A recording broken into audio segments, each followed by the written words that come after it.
দেখুন, আমাদের তো কাশ্মীর যাওয়ার কথা ছিল, সেটা বানচাল হয়ে যাওয়ার জন্য আমরা হুট করে টিকিটের বন্দোবস্ত করলাম নর্থ বেঙ্গল টুয়ার্স ঘুরবো।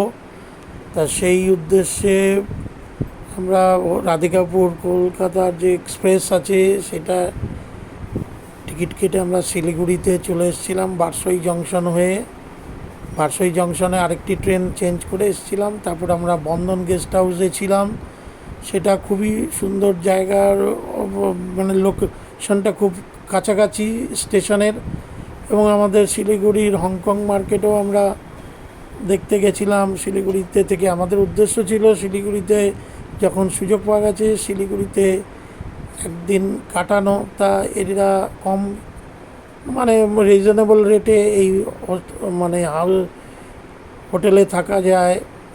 ঠিক আছে, হংকং মার্কেটেও আমরা ঘুরে এলাম। এই যে দেখছেন হংকং মার্কেটের ভিডিও। তো যাই হোক, এটা একটু আগে গিয়ে ডান দিকে দেখলে হংকং মার্কেটের প্রপার গেটটা পড়ে। আর এটা রাতের ভিউ বন্ধন গেস্ট হাউসের রাস্তার সামনের রাস্তার, এখানে প্রধান নগর বলে। তো মেন রাস্তাটা স্টেশন থেকে বেরিয়ে, যে মেন রাস্তাটা পেরিয়েই যে গলিগুলো, একটা গলির মধ্যে এই প্রধাননগর। আর মেন রাস্তা থেকে বেরিয়েই বাঁ দিকে ছোটোখাটো আপনারা হোটেল পাবে, পাইস হোটেল।